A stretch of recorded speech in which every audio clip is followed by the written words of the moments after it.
And I will start with already some. We got not all colleagues here yet to respond back to you directly, but they provided us with their responses. Starting with cybersecurity, for example, there was a question whether cybersecurity measures have to be considered during development of equipment, software processes which are classified with DAL-E or DAL-D. And you cannot really link it only to DAL-E or DAL-D, because if the system creating a bridge between aircraft systems with higher integrity and system impact, eventually you have to assess it in terms of security risk, and you could be required to do and introduce cybersecurity measures even for these. But that really depends on the assessment of the impact.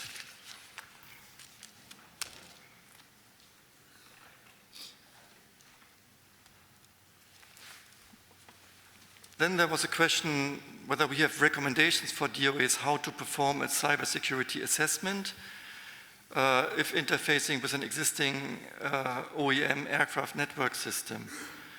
And there's some document from EUROCAE ED203A which tells you more or less that you have to, prior to every modification, you have to determine the interrelationship between the modification and the previous modification, so the type actually, upon security and airworthiness. So that is, I think, clear that you have to consider all the elements when you want to do a change. And if you, by analysis of the modification, determine that there is no impact, then the scope of the classification can be limited to the modified area or components, and you don't have to do a complete review. Just one more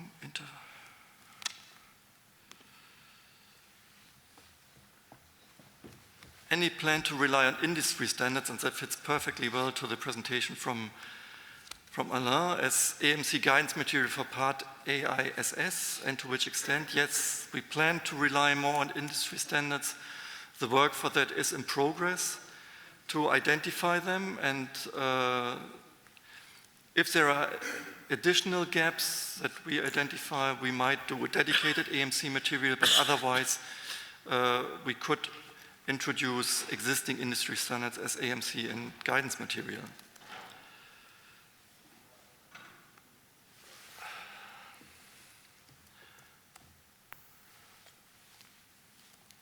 And then there was a question on how do we, all on cybersecurity, coordinate with other authorities, for example, the FAA. And there is a rulemaking task 648, and the text of this rulemaking task is the result, for example, of an ARAC report from the FAA, and we are closely working together with the FAA on these tasks to align it as much as possible. Michael, maybe a few comments on rulemaking, because I think there were quite a number of questions. Yes. So on my first presentation on part 21, there were a couple of unanswered questions. For example, what will happen when a design organization is not finished with the implementation of LOI on time? I hope we had mentioned that. If not, the answer is that we will issue a level 2 finding. Then there was the question on the relation between the presentation that we've made on Part 21 Light and the Rulemaking Task 727. So Rulemaking Task 727, the name is implementation of the new basic regulation into Part 21, and the ideas, the concept presented to you yesterday by Baudouin Doyes is part of that rulemaking task. So you will find all the considerations on this issue under the Rulemaking Task 727. But also other aspects like non-installed equipment, engine-aircraft interface, all of that we will handle under this rulemaking activity. And then maybe also to build a link between two presentations you have heard yesterday, there was in the morning the question following my presentation on Part 21, is there a way EASA collects feedback on EASA's SMEs, so subject matter experts, for the sake of LOI? Yes, it is, and that is the tool that in the afternoon yesterday was presented to you by Andrea. I think for Part 21, these were the main questions. For the presentation on Part 21 Lite, so the presentation from Baudouin, there was a question, how does ELA 1 and ELA 2 fit within the Part 21 Lite concept? ELA 1 and ELA 2 today in Part 21 is a means to insert proportionality in Part 21. So we will have to consider whether we use these differentiators also for the Part 21 Lite concept, but this will definitely not be the only ones. So we will have to see whether we also use these criteria in Part 21 Lite, or whether we go for other classes and criteria to differentiate. A very important one, we didn't mention the date. One of you asked, when is the next workshop to discuss the concept for Part 21 Lite? This is actually organized in about 3 weeks, on the 18th of December. So as I mentioned in my presentation, if any of you is interested to contribute, to share your thoughts with us, please let us know, and we are going to invite you for that workshop. 18th of December. Would Part 21 Lite apply to light drones, or are drones always considered complex? Yes, as mentioned by Baudouin, the idea is to use the Part 21 Lite concept for conventional designs.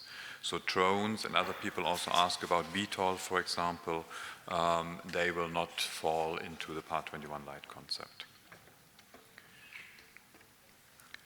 Can an aircraft initially be covered by a declared restricted certificate of airworthiness and be subsequently covered by a Part 21 Lite, TC and C of A? Also that we are discussing. That should be possible. We are still discussing the concept for that, but yes, it should be possible.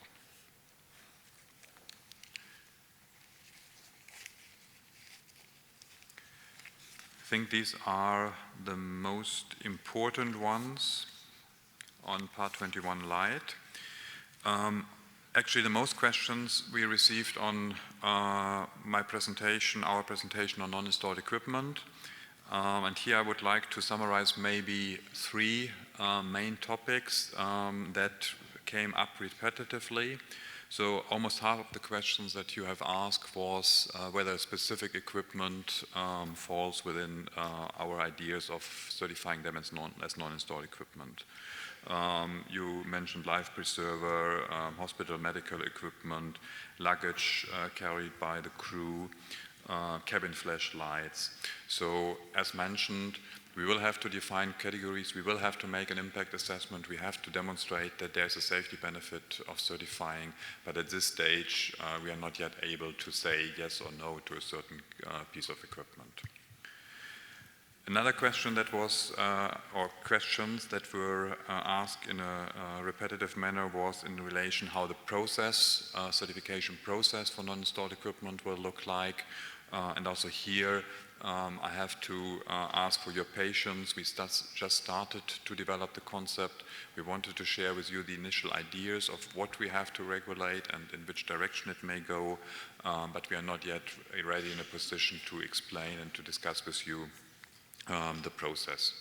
As mentioned, we will do that already before the NPA through some consultations with stakeholders as soon as we have the first concept. Maybe a bit like we are doing now for the GA proportionality for Part 21 Lite through some kind of workshops. And also an important question that came up a couple of times in respect of non-installed equipment was whether non-installed equipment certified here in Europe will be accepted by our bilateral partners, and to what extent the certification of non-installed equipment is being discussed with the bilateral partners, and also whether there's an idea of harmonization in the future. And we have actually started this discussion with especially the FAA, TCCA, but also ENAC. In December, again, we will have that on the agenda of a meeting we are going to have with them on rulemaking topics. So yes, we do discuss with them. That is an important aspect if we introduce this new animal, like I named it yesterday, in our legal framework. And then on our last presentation in the afternoon on part 26, there were 3 open comments. The first one was currently the Air Ops regulation calls out part 26 only for commercial air transport, but the new regulation 133 from this year applies also to non-commercial large aeroplanes. Is there a need to update either the Ops regulation or the part 26 regulation? No, there is not. The 2 apply in parallel. In the Ops regulation, you will find on 2 occasions a reference that when an aircraft enters into service, it also has to comply with the Part 26 regulation. And then in Part 26, you will find all the requirements for aircrafts which are operated already, so not only for those ones which enter into service. And then in Part 26, it is specified who has to comply with it and which kind of aircraft have to comply with it. You saw yesterday a couple of examples. Most of the examples that we've shown to you apply to all large aeroplanes, but there were 2 examples that only apply to large aeroplanes in commercial air transport. You will find in the future in Part 26 requirements specifically for helicopter. So in Part 26, in every paragraph there, it's specified who has to comply with it, the operator or the TC holder, and what kind of aircraft or which kind of aircraft has to comply with it. And then 2 questions that I would like to treat together. Does the structural integrity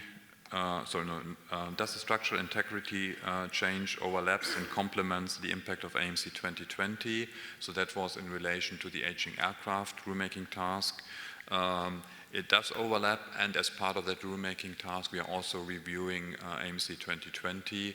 Once the regulation is adopted and entered into force, we will issue an agency decision to amend AMC 2020 to bring them in line. And then, will there be a Part 26 compliance of any major repairs that may have been accomplished previously? So repair assessment to comply with the DTA requirements, also in relation to the aging aircraft. And yes, also that will be specifically a specific requirement in the future Part 26 requirements, if they are adopted as proposed by EASA, that there's a mandate to review existing repairs in respect to their fatigue critical structure, but only for aeroplanes with a passenger capacity seating of more than 30 persons.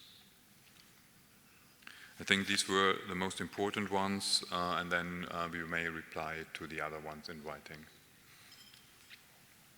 Thanks, Michael. And we have a few more on other topics. On DOA, we had quite a number of questions on the dashboard and making the performance rating more transparent. And yes, we will do that. As said before, we have the meeting with industry, the CCOM, next week, where we will share in detail the performance rating from PCMs and experts, for example, and this will be then made available to industry globally. But we will discuss it and present it first to the CCOM, so we will make it more transparent, and you can also later on potentially check with your DOA team leader to get the criteria that we use for the assessment. There was a question related to LOI applications and whether that impacts the progress on new initial DOA investigations. Well, I would say initial investigations are stretched over, let's say, 9 months up to 2 years, and the LOI significant changes will be much shorter. So eventually there could be one or the other case an impact, but normally I would say due to the long time nature of an initial investigation, there shouldn't be too much impact on this. And then another question on the dashboard, and one of the topics, the question was, if there is no level 2 finding during this concerned cycle or year, how is that then evaluated in the dashboard? Well, if you have no finding or no overdue finding, then you get the score for, which is 100, so the maximum, the best score. I think that's pretty obvious. And another question was whether DOAs can use the same or similar dashboard for the internal assessment. Yes, certainly you can use that. You can duplicate the rating system, taking into account the same criteria, sure. That's up to you how you want to do that. And then we had some questions on the international bid, especially on the bilateral with China. The one question was whether we considered a kind of trial period process for projects with China. And I think it was pretty obvious that the technical roadmap and the so-called Track 2 projects, which some of them were presented during the presentation from Charles, were exactly that, a trial process to get familiar with the system of CAC and also for them to get more familiar with our system. So yes, this was actually done. Another question for STCs considered as administrative validation. Is it acceptable to EASA that non-STC holders, so third parties, can request validation such as aircraft operators in China? And the answer is the Chinese authority will only issue the approval to the original STC holder. So you cannot, as a third party, ask for validation of an STC you are not the owner of. And I think that's pretty normal business. It shouldn't be different with China than with any other country.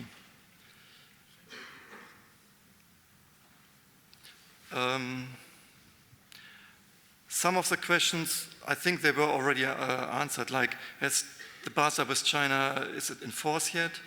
No, it has been signed, but the official exchange of diplomatic notes, etc., needs to be ratified with each party.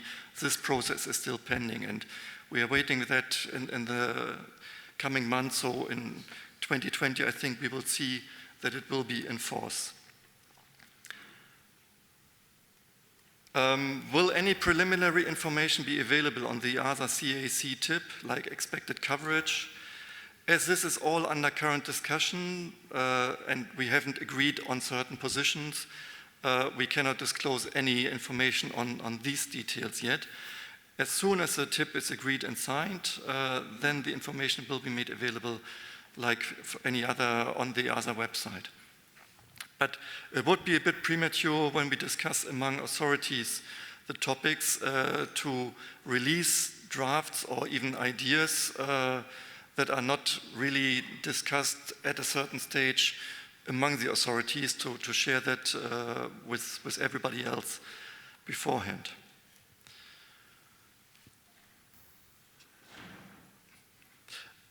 And a few other things, we received a number of questions to the same topic, and we will take it from here to see which of these topics are worth to add an article, for example, in the J News to address these things, that everybody has the same information. And as I said, and Michael, you mentioned it as well, we have a number of topics that were repeatedly raised, slightly different worded, but in essence covering the same subject. And we will try to follow on these and potentially come up with either FAQs on the website or eventually an article in the J News.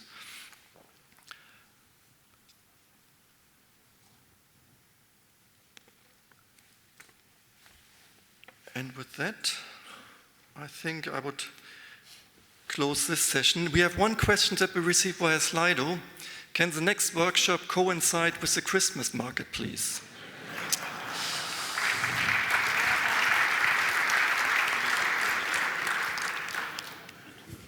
Well, I have some good and some bad news for you. Yes, it can, but the dates that we have penciled in tentatively for the workshop is 16th and 17th of December. It's still, I think, manageable. You will have less missions normally during that period of the year The week after is a normal working week, so I think it should still be possible. And as mentioned also by some, it will be Wednesday, Thursday. That traveling is much better also because on the side meetings will be on a Tuesday. But this is all tentatively, we have to confirm that, but at least I know that Christmas market over the years was very popular with all of you, and we try to secure that for next year. But it's quite difficult because we checked already a few weeks ago for next year, and to getting a room that can host around 500 people, it's rather difficult. And we are quite lucky that we at least were able to secure this. Okay, thanks for the session here. And then it's time, I think, to come to the wrap-up. And I'm quite glad that Patrick could make it in time to do the closing remarks of this workshop.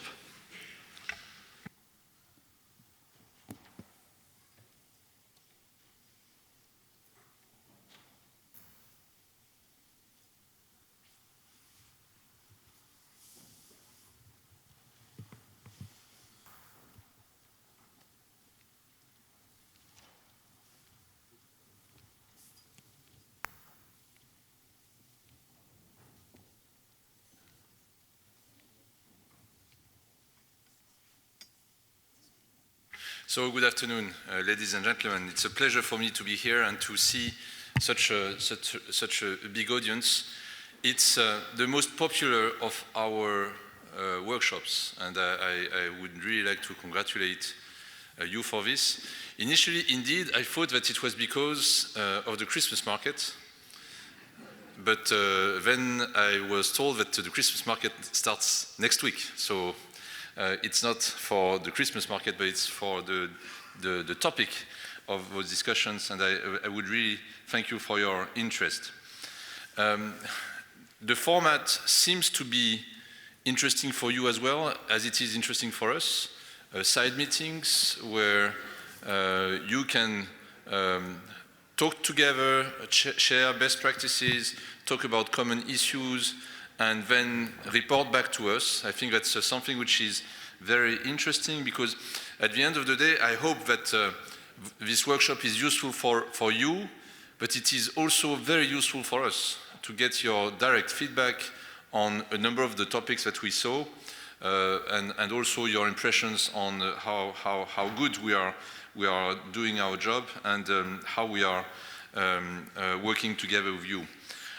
Of course, not everything is positive in your feedback, which is normal, and I think we make a good note of some of your remarks. For instance, on rulemaking, on part 21, we are conscious that it's a lot of changes which are happening, and that sometimes it can be a bit difficult to keep track of all the changes which are taking place, and that's something that we need to take on board. We were criticized a lot in the past for producing too many rules and not being able to explain them enough. This is something that on which I think we have made some progress in the past years, but we still can continue to make progress. So thank you for your feedback on this. We will try to do our best to still improve our performance on this. On the rules themselves, we also hear your feedback that we need to be more proportionate, not to over-regulate, which is always the tendency of rule-making officers. They are there to make rules, basically. So if they don't make rules, they don't have a job. And I can understand that they always try to make new rules. But we try to be more proportionate, to listen to you. And this workshop is very important for this purpose as well, to also help us in our drafting of new rules, and trying to be more proportionate and do things which are fitting to the needs of the industry. your feedback also on the need to improve the way in which we inform you, so not necessarily only once a year in this workshop, but continuously when there are changes, when there are new things arriving. This is something that in EASA we are thinking about more globally, you know, how we communicate with our stakeholders community. It may make some sense to create a dedicated DOA community. I leave it to you. For which we would have a dedicated communication channel. And this is really something that we need to improve and that we are working on.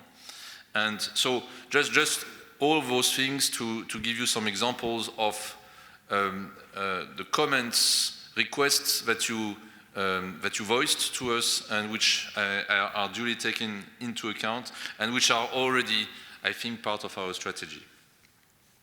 More on the philosophical aspects, if I may, of DOA. I was until this morning in Berlin at a conference organized by IATA, and there were a lot of journalists. And inevitably, there were questions about the Boeing 737 MAX and questions about the notion of delegation to industry. You know that the FAA has been accused, and there were a lot of remarks on the way in which the FAA delegates to or delegated to Boeing. And a lot of the questions that I had yesterday, that we have had with Rachel, with Marcus, and our colleagues in the past 6 months is, can you explain to us if in Europe you are not over-delegating to the industry and if you are retaining your full role as a certification authority? And our answer has been, in all those instances, to say that we have a system in Europe, which is the DOA system, which is quite different from the US system. But we believe that the DOA system in Europe works very well. And that the formalism, the methodological processes that we are using in order to use the DOA and for the DOA to use your privileges, we think is working very well and is having the right share of responsibilities, accountabilities between the certification authority and the industry.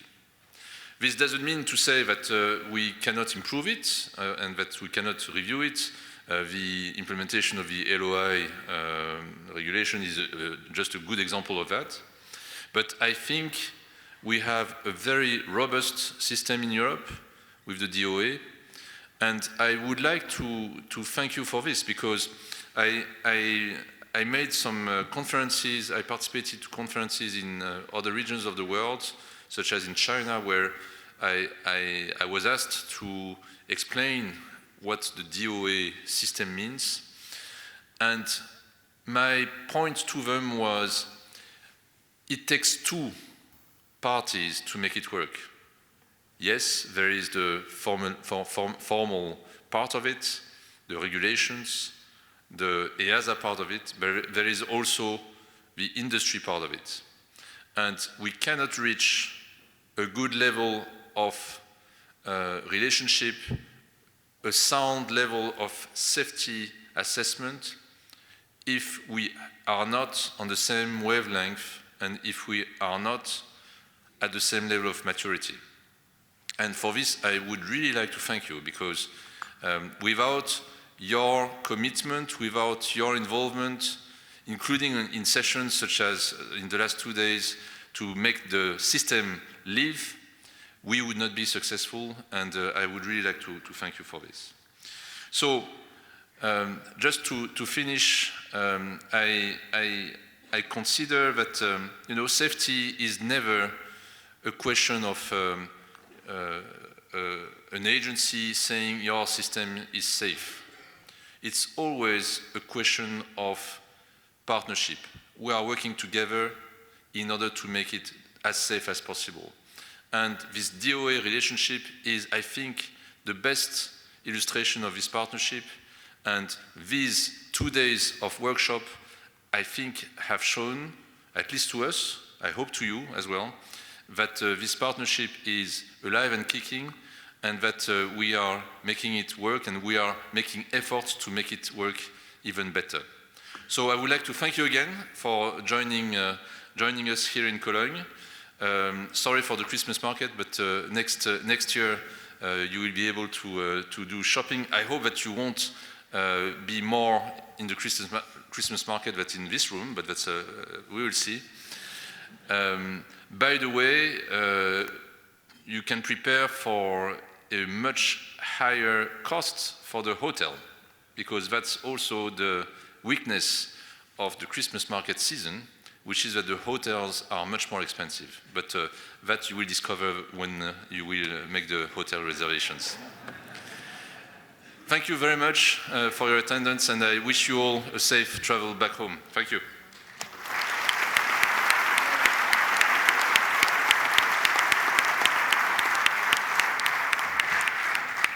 Thanks, Patrick, for the nice words.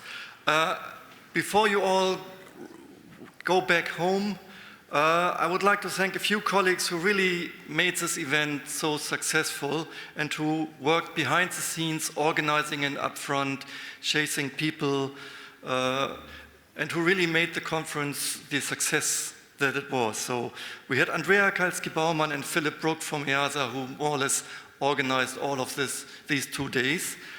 Albert Herando and Joao Lafuente, who supported us here on stage and up there with the slides. Emma Pirugues and Christina Toles from my team, who organized the side meetings, and I can tell you it was a lot of work to get that together, to collect all the input and to organize this. And then we had Maud from Keiko Forma, who were in charge of and supporting us in organizing this. So I would ask you to give them a special applause, because they worked very hard for this.